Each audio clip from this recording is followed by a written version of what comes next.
If you see the guy like doing this, and then just like looking, and then blowing up randomly, that's me.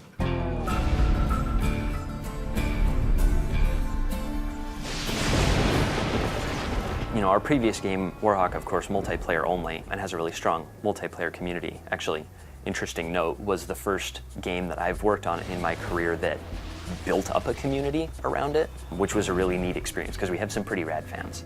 I worked at Sony for 9 years in San Diego, and we used to play Warhawk every day for lunch for years at a time. And you know, I have to admit, I got pretty good at the game. You know, Warhawk still has a very active fan base, and we can see, you know, how that's evolved over time, and you know what people really enjoy about that gameplay. And those have influenced the design decisions for Starhawk. Certainly we want to make sure that the people that play Warhawk will migrate over to Starhawk and feel that, wow, this is great, you know, this is even better than Warhawk, and we'd feel bad if we somehow left them behind. Because we don't want to fracture the community.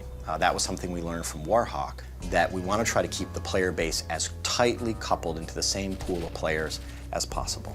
You know, with Starhawk, we'll give you a place to enjoy it co-op.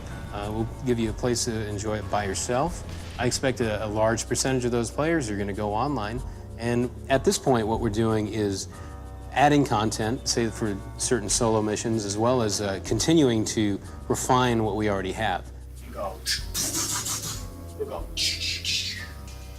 like that, and then there'll be some like readiness thing. There's a lot of play testing going on a number of different fronts. We have systems set up to record the game screen and also record the face of the player, and those things record in sync. So we can see people reacting to stuff. You can see someone get really frustrated, or you can see them laugh at a moment, or whatever it is. Did you wait? Camera rolling? Okay, so right now I'm monitoring an external playtester who just play tested one of our missions. I try to watch and see if there's any common issues that they have. We generally tend to focus on the negatives more so than the positives because the designers can work with the negative stuff. The footage and then the feedback that we get back from those people is really valuable because that's really essential to the process, and that's where we get, I think, some of our biggest benefits. Now that's pretty single-player focused playtesting. We just do a ton of that, and we're going to keep doing a ton of that until the game is done. On the multiplayer side, we try to pull as many members of the team together as possible and play the game. We'll do playtests for fun. We call those hate sessions.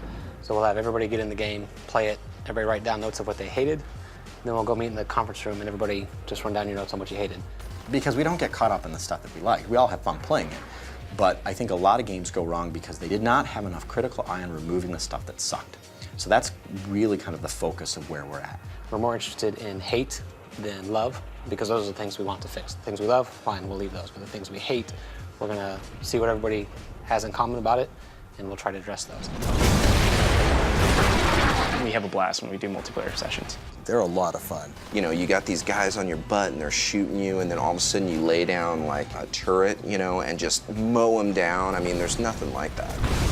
We're ready to go get the flag. There wasn't anybody around, and the whole thing was walled off. Like, okay, that's pretty clever. I hadn't thought to do that. Bones was on top of the wall waiting for me, and so I didn't get the flag. They give you all the toys you want, you know. It's just up to you how you want to play with them. Build walls, I'm gonna build some turrets, I'm gonna call some guys in, and you're kind of directing the action as opposed to being in the middle of it. It's a ton of fun. You can do the same multiplayer level hundreds of times, and it can be different every time. The kind of mayhem that you can really unleash in this game, it makes it a lot more interesting and a lot more chaotic, and I like that.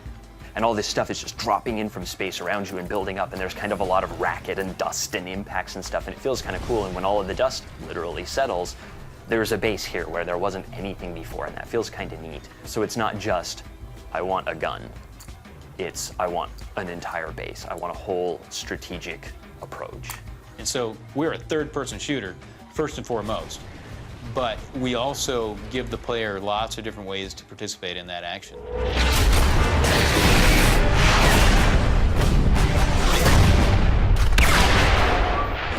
I I ended up with the flag for some reason, and then oh my god, dude, I had to sit in a bunker while the other team they tried to dig out the other flag. Mark, get back inside the bunker. What are you taking down? Oh my god, man, just got yelled at by everybody on my team. What are you doing? Mark, get inside, Mark! Mark! Get back in! Get out! Get in! Get out! Get in! It's like, good lord. Mark, get inside that bunker! Get back in the bunker! Look at this. Look at that. It's too much stress, man. Spanking. Here they've made it feel really like a personal thing, you know? Like my 3 years of work is going to hit this crescendo when we can unveil it to everybody, and everyone's already super excited about it, so it's really cool, you know? I know that we've put a lot of energy and time in it, and personally I feel attached to it, and personal bias aside, I feel objectively that we have a really good game and a great thing that I want other people to see and experience and feel the same excitement that I have. We have a lot of Warhawk fans, we call them Warheads, and they have a lot of questions for us, which we try to answer. But our bar, no matter what they say, is actually higher than anybody's. And we are our own worst critic, and as we go forward, we're just going to be that much harder on ourselves. The Warhawk multiplayer community did a lot of things for us. Frankly, this may sound kind of sappy, they did a lot of things for me. I mean, my career is a very different thing now than it was before then, and my outlook on game design is a very different thing now than it was before then. So I'd feel really bad if we neglected those guys. You know, rest assured that that experience from Warhawk is something that we learned from, and we're going to take it to the next level with Starhawk.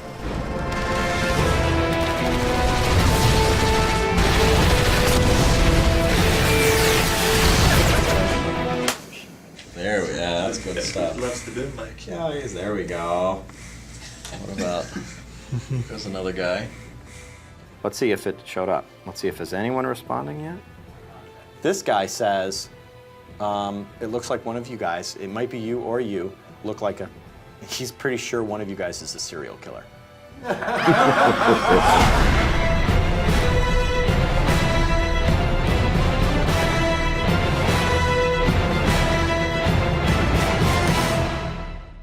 PlayStation